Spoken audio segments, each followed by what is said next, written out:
They thought you were finished. They said you've changed, too quiet, too tired, too disconnected from who you used to be. But what they don't know is you're not broken. You're being rebuilt.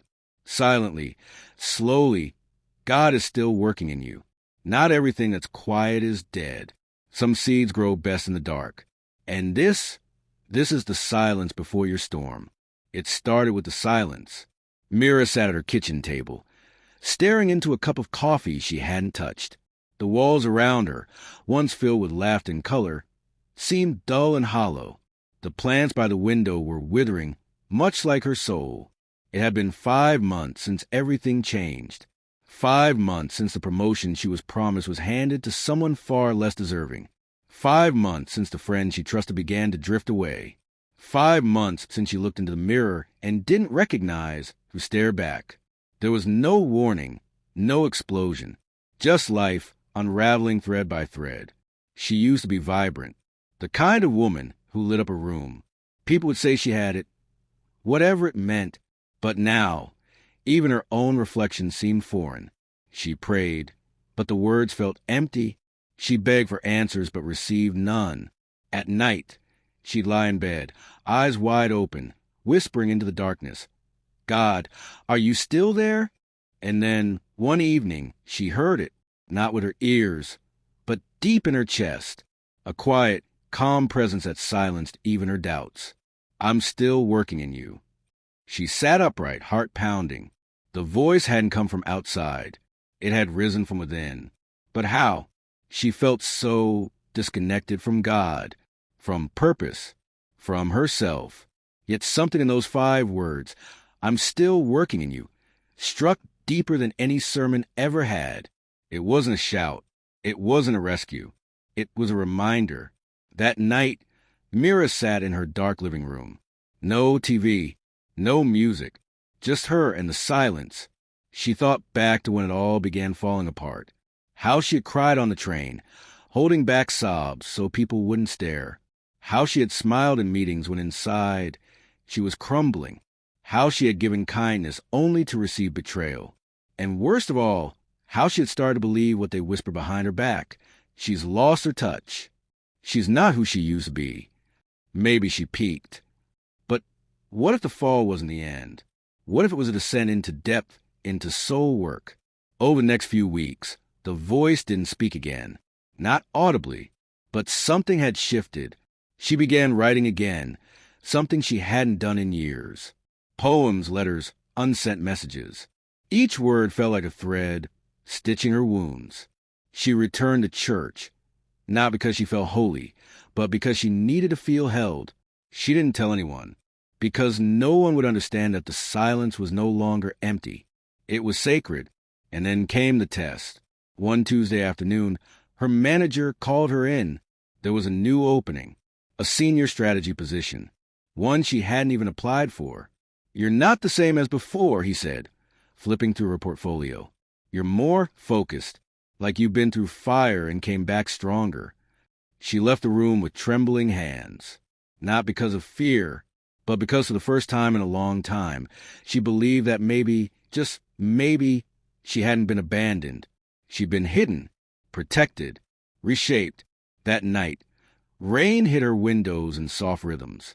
She sat with her journal, flipping back to the entry she had written after hearing that voice. "God, I feel like nothing. But if you're still working in me, then maybe I'm not done." And just beneath that line, she wrote something new. "Maybe this silence is sacred. Maybe I'm still growing." But not all seeds grow in peace. A few days later, Myra's old friend Clara showed up unannounced.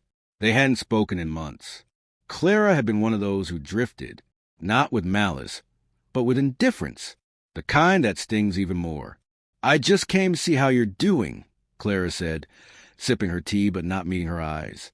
"I'm not where I used to be," Mira replied honestly. Clara chuckled. "No kidding. You used to be unstoppable. What happened?" There it was, the sting behind the smile, the unspoken judgment wrapped in casual words. Mira looked at her and, for the first time, didn't flinch. "I'm still being worked on, still in the process, but I like where it's going." Clara raised an eyebrow, clearly unconvinced. But Mira didn't need her to understand. For the first time in a long time, she didn't need validation. She had found something more powerful than approval. She had found alignment. Still, the enemy of growth is doubt, and the devil knows when to whisper. That weekend, Mira received an email. One of her old colleagues had leaked a document, claiming Mira wasn't capable of leading a project alone. It was damaging, potentially career-ending. Just as things were turning around, this hit like a hammer to glass. Her knees hit the floor that night. Tears fell freely. God, I thought I was coming back. I thought you were working in me. Was I wrong? But this time, the silence wasn't empty. In the quiet, in the ache, something stirred. A memory of a time she was a child, trying to draw with broken crayons. Her father had told her, even broken colors still draw beautifully. She stood up. She opened her laptop. And instead of responding with panic or rage, she sent a calm, clear rebuttal, attaching her own records, timelines, and results. No drama, no victimhood, just truth. By Monday, the company had not only cleared her name, but reprimanded the ones behind the false report. But more than that, the incident showed something deeper. God wasn't shielding her from battles. He was sharpening her in them. Each wound became wisdom. Each betrayal became bravery. Each silence, sanctuary. Her story wasn't a fairy tale of instant transformation. It was a slow, painful climb out of despair, holding on to a quiet promise whispered in the dark. I'm still working in you. And as Mira looked out the window, watching dawn stretch over the horizon, she finally understood growth isn't always loud. Healing isn't always pretty.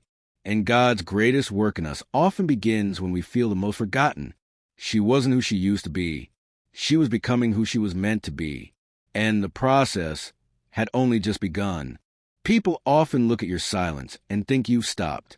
They think you've settled, surrendered, or simply faded away. But what they don't see is the war you're fighting behind closed doors. The transformation they mock is the very rebuilding that will one day make them speechless. Because when God says, I'm still working in you, it's not a whisper of comfort. It's a warning to the world. This person isn't done yet. The days that followed Myra's vindication weren't easy, but they were powerful. She had thought the storm was over, that the false accusations were her final test. But God wasn't just restoring her reputation. He was reprogramming her purpose. The company offered her a new role, larger, more demanding, senior strategist. The very position she once dreamed of, but accepting it meant stepping out of her comfort zone and stepping back into the world that had once betrayed her. She took a night to think about it. She walked alone through the city, neon lights reflecting in the puddles on the sidewalk. Her breath formed small clouds in the cold air. Everything felt surreal. For so long, she had been running on empty, surviving, not thriving. And now, suddenly, the door she thought had slammed shut was wide open again.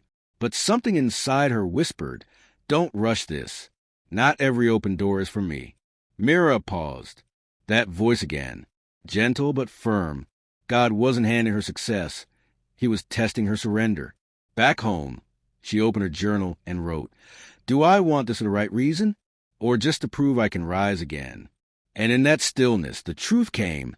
This season isn't about proving anything. It's about aligning with the path God is preparing. She declined the role. The company was shocked. Her boss called, confused. This is what you've been working toward for years, Mira. Why say no now? Because I'm no longer trying to climb ladders built by people who didn't believe in me, she said softly. I'm waiting for the staircase God is building under my feet. It wasn't ego. It was peace. That decision stunned many, but it awakened something deeper in her.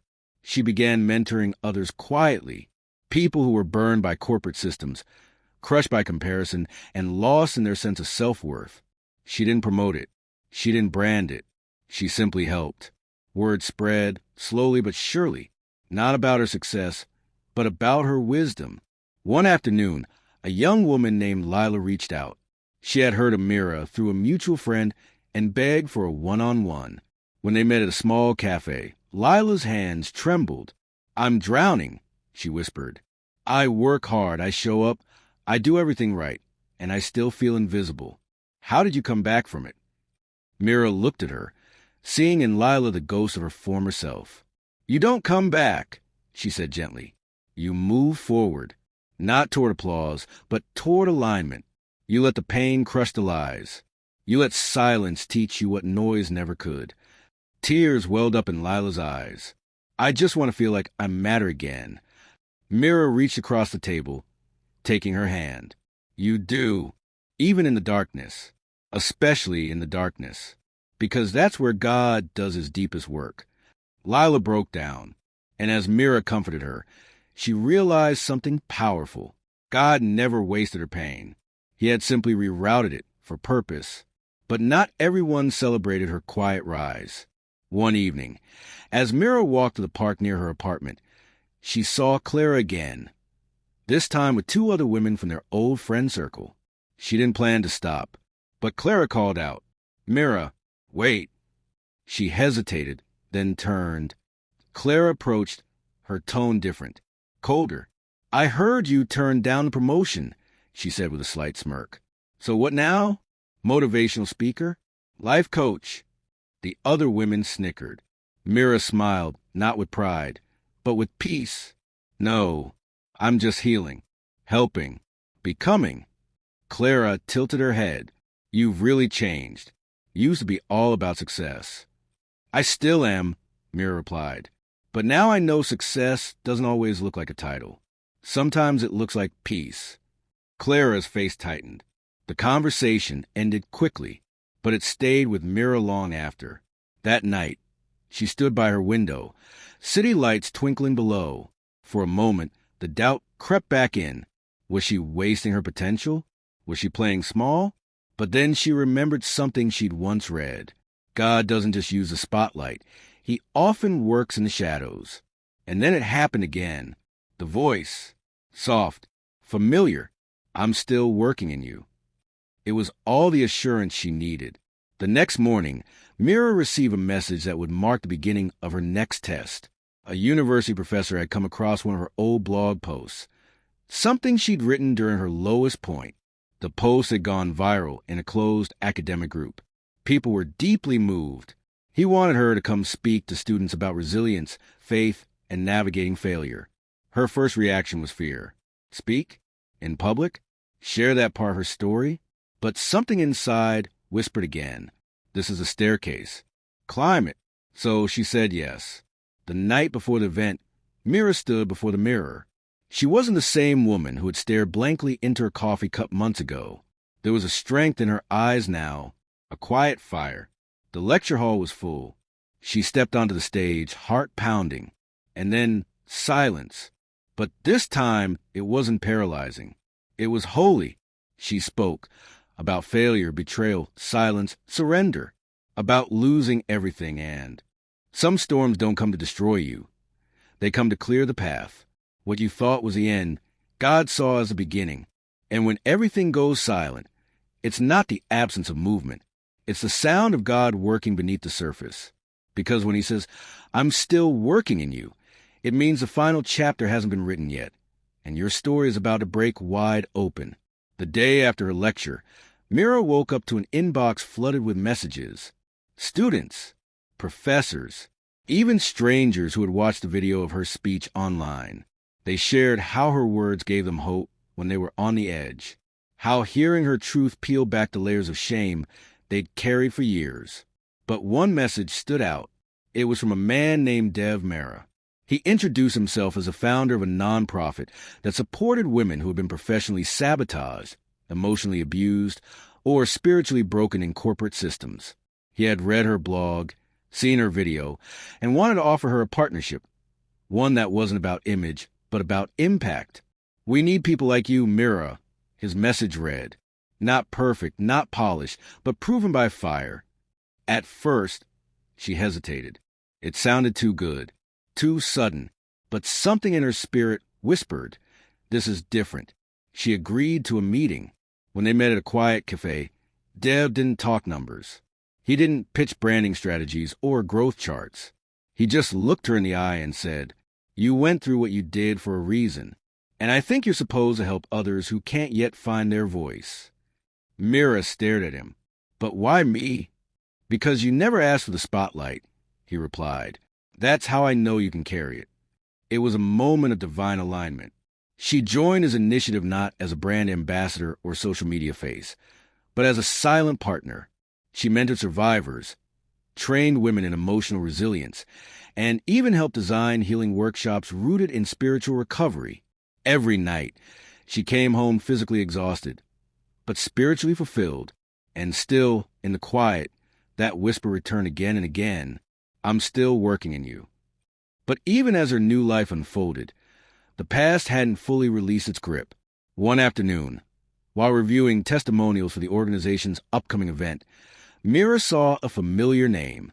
Clara, her old friend, her old betrayer. Shock rippled through her. What was Clara doing submitting a testimonial to a healing foundation? Her curiosity overrode her caution, and she opened the document. It read, I was the one who caused someone else's downfall. I gossiped, lied, and sabotaged her because I couldn't bear how much she shined. I wanted to break her, and when she broke, I didn't feel victorious. I felt empty. I lost a friend. I lost myself. Mira sat frozen. Was it real? Could it be a performance? A game? The old Mira would have doubted, would have deleted it, walked away. But the new Mira, rebuilt Mira, felt something different. Compassion. That night, sleep evaded her. She prayed, not for answers, but for guidance. And deep in her heart, a message stirred. I'm not just working in you. I'm working in them too. The next day, she reached out, not to accuse, not to shame, just to say, I saw your words, and I'm praying for you. Clara responded within minutes. I didn't know you'd read it. I didn't write it expecting forgiveness. I wrote it because your strength exposed my weakness. I've carried guilt for years.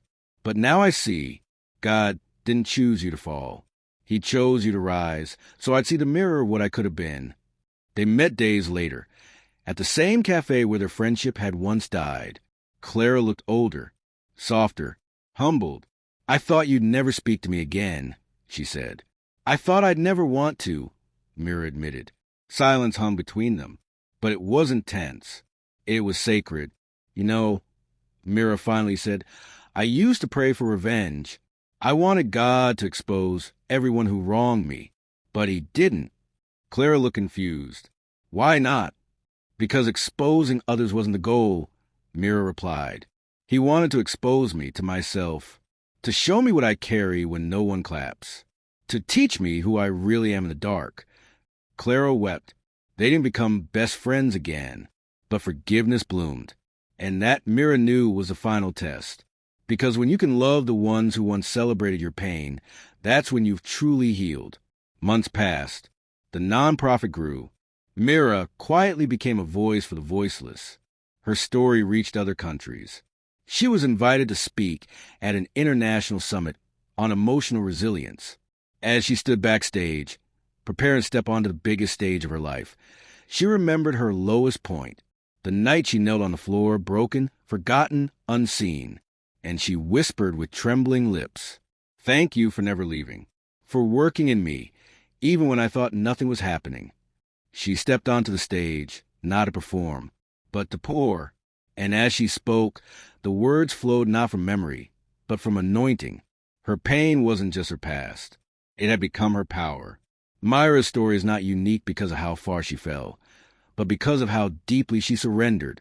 Because when God says, I'm still working in you, he doesn't mean just through blessings.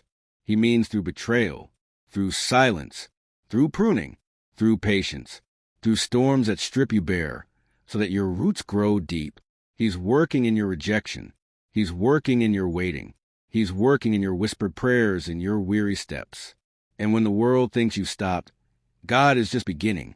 So if you're in the middle of the silence, the pain, the confusion, don't lose heart. He's still working in you. And what comes next will be worth every tear.